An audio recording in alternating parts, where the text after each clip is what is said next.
లేవికాండం 19వ అధ్యాయం 3వ వచనం. మీలో ప్రతివాడు తన తల్లికి తన తండ్రికి భయపడవలెను. నేను నియమించిన విశ్రాంతి దినములను ఆచరింపవలెను. నేను మీ దేవుడనైన యెహోవాను. 4వ వచనం. మీరు వ్యర్థమైన దేవతల తట్టు తిరగకూడదు. మీరు పోత విగ్రహములను చేసుకునకూడదు. నేను మీ దేవుడనైన యెహోవాను. మీరు యెహోవాకు సమాధాన బలి అర్పించినప్పుడు అది అంగీకరింపబడినట్లుగా అర్పింపవలెను. ఒక మాట చెప్తున్నాడు ఇక్కడ వర్స్ 5లో. Again it is important. మీరు యెహోవాకు సమాధాన బలి అర్పించినప్పుడు అది అంగీకరింపబడినట్లుగా అర్పింపవలెను.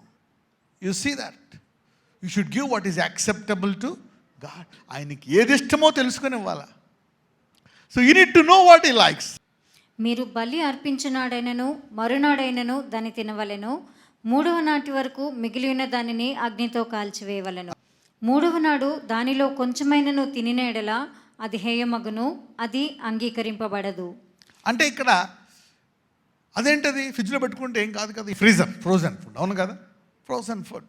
అయితే దేవుడు కొన్ని ఆజ్ఞలు ఇస్తున్నాడంట. ఎందుకో మనకు తెలియదు, ఆయన ఇస్తాడు.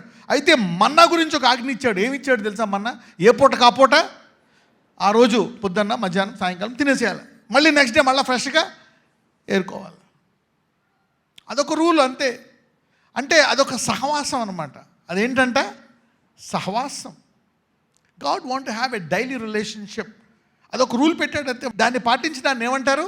విశ్వాసం. God wants it. అందుకే నీతిమంతుడు ఎలా జీవిస్తాడంట? విశ్వాసం మూలముగా. Let's carry on. దాని తినువాడు తన దోష శిక్షను భరించును. వాడు యెహోవాకు పరిశుద్ధమైన దానిని అపవిత్రపరచెను. వాడు ప్రజలలో నుండి కొట్టివేయబడను. ఎందుకని? అది తిన్నందుక కాదే. ఒక్కొక్కసారి మీరు చూస్తే కొన్ని రూల్స్ వైలేట్ చేసిన దేవుడు వాళ్ళని ప్రజల్లోంచి కొట్టివేయడు. ఫర్ ఎగ్జాంపుల్, దావీదు ఒక్కసారి ఆకలేసి, యాజకులే తినాలా ఆ పరిశుద్ధమైన రొట్టె, దావీదు ఆకలేసి తినేస్తాడు.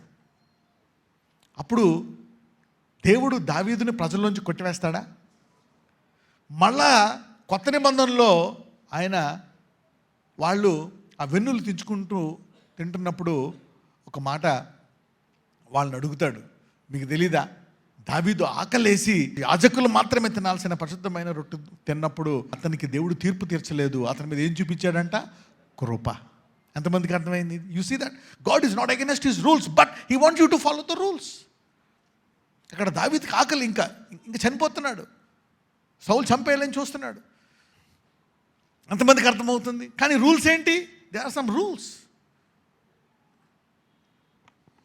మీరు మీ భూమి పంటను కోయినప్పుడు నీ పొలము యొక్క ఓరెలను పూర్తిగా కోయకూడదు. నీ కోతలో పరిగెను ఏరుకొనకూడదు. నీ ఫలవృక్షముల తోట పరిగెను కూర్చుకొనకూడదు. ఒక చోటేమో దేవునికి ఇవ్వాలి అని చెప్పాడు, కానీ దేవునికి ఇవ్వడంలో మనకి ఆయనకు అంగీకరించింది. Because God is first. He want the first place in your heart. అవునా కదా? First place. అయితే ఇప్పుడు ఏమంటున్నాడు ఆయన? ఇప్పుడు నీకు పంట ఉంది 1 ఎకరము. ఆ బోర్డర్లో ఆ చివర లాస్ట్లో ఉండే చెట్లన్నిటిని అవి మటుకు పంట కొయ్యొద్దు అంటున్నాడు. ఎందుకు? పేదవాళ్ళు వచ్చి నీ చుట్టుపక్కల ఆ పొలంలో ఆ రౌండ్లో ఉన్న బౌండరీస్ దగ్గర, బార్డర్స్ దగ్గర ఏం చేస్తారంట? వాటిని కోసుకుంటారంట. అంటే ఏంటి? ఆకలి బాధ పడకుండా చక్కగా వాళ్ళు బీదలు, నిజమైన బీదలు అందరూ వచ్చి కడుపు నిండా తిని ఆ దేశము బాగుపడి ఆ దేశంలో అందరూ ఆశీర్వదించబడినట్లు దేవుడు ఒక ఆజ్ఞ పెట్టాడంట. అలాగే ఎంతమందికి అర్థమైంది? You see that you need to leave something. You see now how God wants to do some things. వాళ్ళు వెళ్ళి పని చేసుకోవచ్చు కదా. నిన్ను వల్లే నీ పొరుగు వారిని అస్సలు నడవదు అది. మనం ఏమనుకుంటాం? మా మమ్మీ నాకు అన్నం పెడుతుంది, నేను పని చేసినా చేయకపోయినా. You see now. అంటే ఇక్కడ మనుషుల్ని డిస్కరేజ్ చేస్తున్నట్ట, లేక ద్వేషమా, ప్రేమ లేకపోతే? ఎంతమందికి అర్థమవుతుంది? Yeah, you see now. అలాగని మనమేమి లేజీ అవ్వాలని ఏమి ఉండదు. మీ భూమి పంటను కోయినప్పుడు అంటే ఏంటి? దేవుడు చూడండి, డిజైనింగ్ అనమాట. ఒక మనిషి జీవితాన్ని డిజైన్ చేసి చూపిస్తున్నాడు. ఈ భూమి మీద నువ్వు విశ్వాసంతో ఎలా జీవించాలి నాకు, ఎందుకంటే భూమి దాని సంపూర్ణత నాది. You need to practice this. మీరు భూమి మీద పంటను కోయినప్పుడు మీ పొలం యొక్క వరలను పూర్తిగా కోయకూడదు. నీ కోతలో పరిగెను ఏరుకొనకూడదు. అంటే నీ ఎవ్రీ బడ్జెట్లో కొంత budget it should be for the poor. First is to God, కొంచెం దేనికి ఉండాలా? పూర్కు. ఎంతమందికి అర్థమవుతుంది? ప్లాన్ చేసుకోండి. There should be a plan. నీ జీవితానికి ఒక ప్లాన్ ఉండాలి. హోలీనెస్, పేరెంట్స్ని రైక్ చేయాలి, సబ్బాత్ దినాన్ని ఆచరించాలి. యు సీ దట్, పూర్కి ఇవ్వాలి. What a commandments. నేను మీ దేవుడు అని, యు ఆర్ మై ఫ్యామిలీ అంటే ఏంటి? ఏమవుతావు? If you are God's family you will rise about some things. అవునా కదా? Is God about some things?